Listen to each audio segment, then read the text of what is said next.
Alright, hello everyone, welcome back to the Odin series. Sorry for the hiatus. This is, I guess, part 7, I believe, and this will cover Structs and Enums. So Structs are pretty simple. Actually, most things in Odin are pretty simple. There are some advanced features, but generally most things are pretty simple. The Structs, just collections of variables. Basically, it's the same thing as C, really. And they can't have methods. You can't have functions inside Structs. Doesn't support this at all. So you declare Structs like this. Yeah, this is color struct, and we have RGB, A for alpha. This is just all F32s. So use a comma, and then semicolon. You don't actually need to use semicolons, but my OCD will annoy the hell out of me if I don't write them, so I do anyway. So semicolons are optional, but anyway, I will always write them. So yeah, just basically 4 floats grouped together as a color. You can then create structs like so. So you can just create it like this, and this basically will make the default values 0. You don't need to actually set them. If you want to actually set the values, then you do this. You do this in basically curly braces. The order will be in the order you create them, so this will be RGBA. But if you want to specify, so you don't actually need to fill out all the ones if you want. You could do 3 ones and leave the other one blank. If you leave the other one blank, alpha will be 0 by default. So if you want to set some of the values, then you can use field names. Also, it doesn't matter the order. So you can actually set some of the values without the field names. But the field names specify that you don't care about the order. Because if you just put the numbers in, or the values in, it will depend on the order. But if you don't want to care about the order, you basically do this. So you say R equals 1, G equals 1, B equals 1, and that will make alpha 0 because you didn't specify it. And it doesn't matter what the order is. So you can put the order out of order if you want. It doesn't matter because you're tagging what you want to set as what. So the order, yeah, doesn't matter. As in basically all languages, we access the field using the dot. So dot, color dot, color dot, color dot, like basically every language in existence really. As we can't have methods in structs, we have to pass them to functions. Basically either by value or by pointer. It depends how exactly you want to do it. If you want to just print a struct, often you wouldn't pass it by pointer, by reference. But if you want to change the value and have that value saved in the same function you call it from, you'd have to pass it by reference. It depends on the situation. So this is print color as 255. We're casting them to ints because we have to basically, we want to be 0 to 255 as we kind of humans understand colors. Whereas normally computers understand that being 0 and 1. So we have to multiply by 255 and then cast it to an int because it has to be an int. We don't want it to be a float. And then we have to use the %d symbol for that to print it. If you want to pass by reference, so this is passing by value, so it will actually copy. Depends on the situation if you want to copy or pass by reference or not. Normally, basically, if you pass it by reference, it will be pointer size, which will depend on the system you're on. It could be 32 bits, could be 16 bits, could be 64 bits. Whereas a float is basically, it's 32 bits. So this is 32 bits, 32 bits, 32 bits versus 64 bits, depending on the operating system. So it could be smaller just to pass by reference, but it depends. Often it doesn't matter unless you're copying a really big struct. And if the struct has some heap allocations, you almost always want to pass it by reference. But here's how you pass it by reference. Sorry, that's just calling the function. So yeah, just call the function, just put it in, and that's it. Here's like passing by reference. So you basically make it a pointer, and then it's actually optional in color pointer dot. You don't actually need to do this. It will do it for you. I specified here. And then when you call it, you just put @white, and that passes by reference. That means that if you change the values, it will also affect in the example procedure. It will change the original value as well. But here we're not changing it, but it doesn't actually affect this at all. This performance difference will be negligible. Structs also support composition, and you can put structs in structs.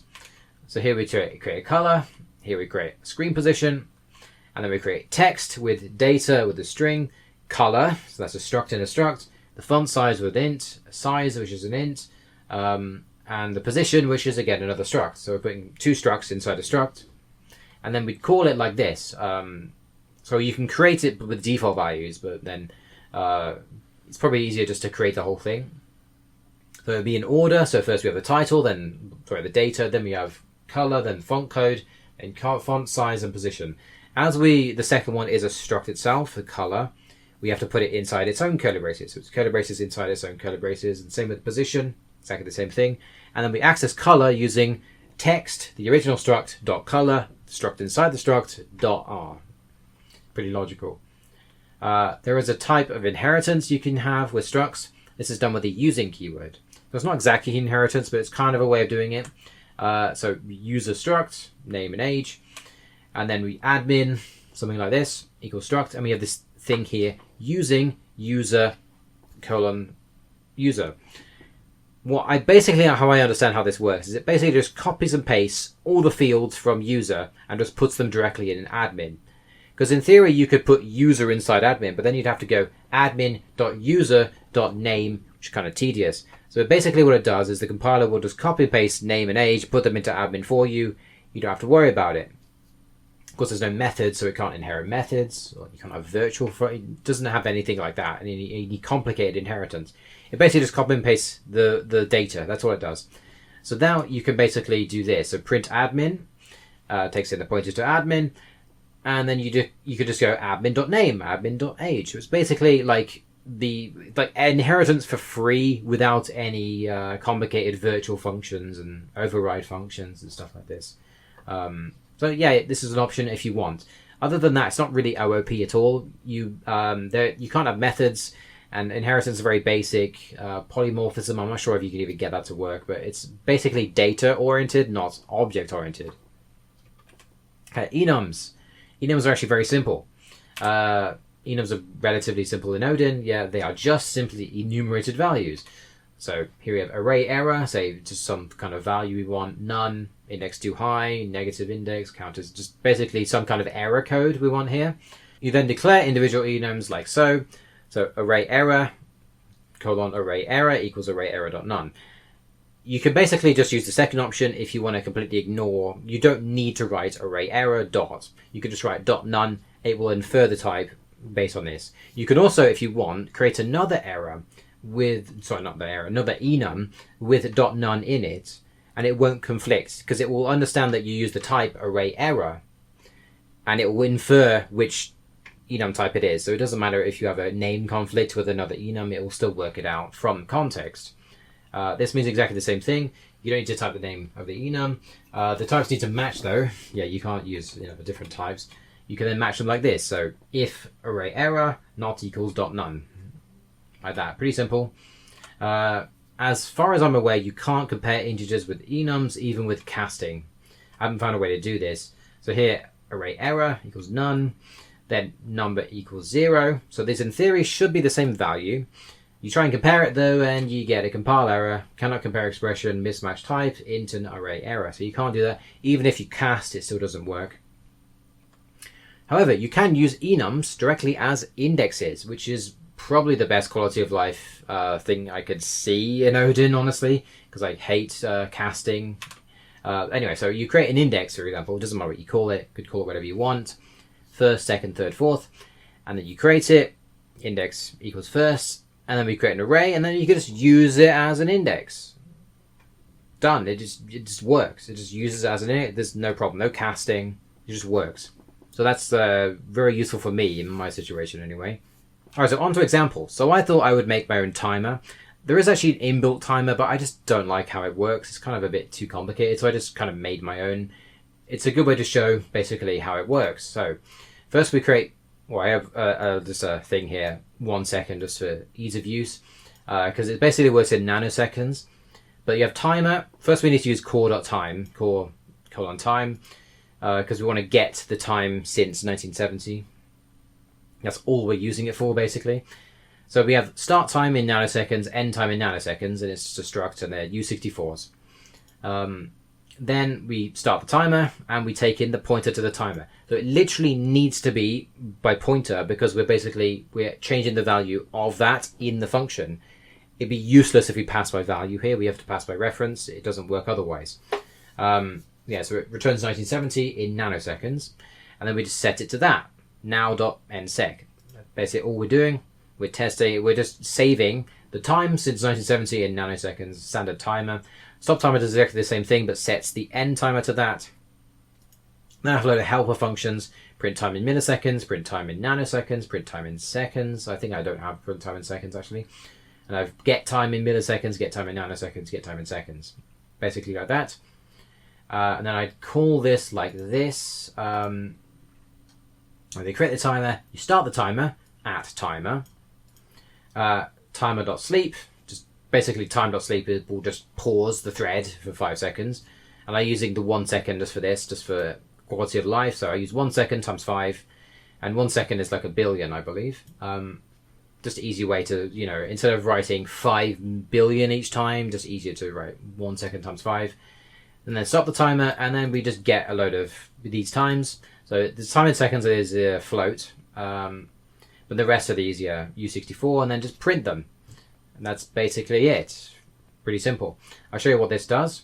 So we run this, waits 5 seconds, and then shows the result. So 5,003, 5,000. Basically, obviously it's not going to be perfect when you stop the timer exactly at nanoseconds. But, so yeah, basically that's it.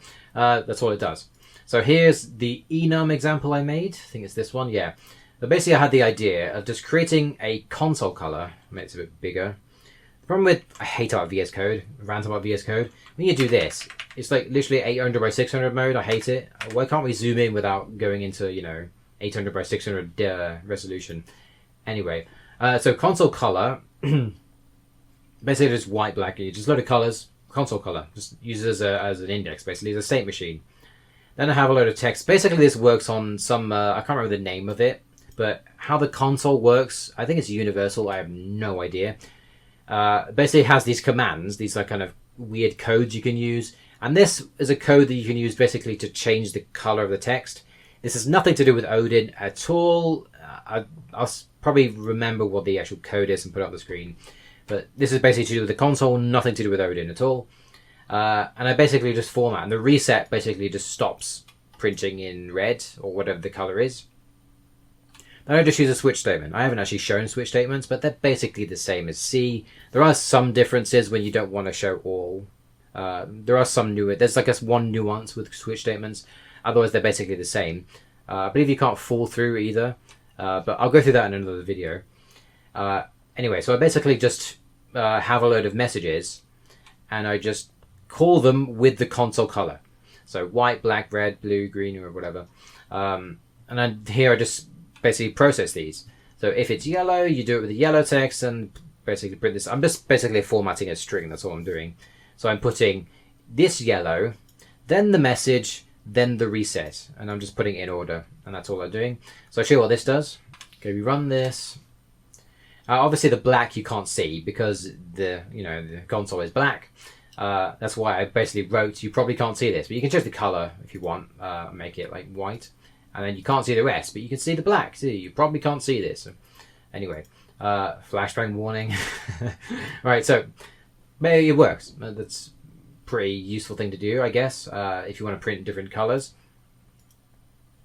So yeah, this is basically enums, pattern matching in a switch case. Also, you don't need to write, again, you don't need to write the enum type. You could just write .white, .yellow. And because you put the enum type here, it can infer it, and pretty simple. This is a default case. So if you don't put anything here, it's default. It's the default case. That's basically it. For enums and structs, they're pretty simple, really. There's not too much that's too complicated about them. Let me know if you have any questions, and see you guys next time.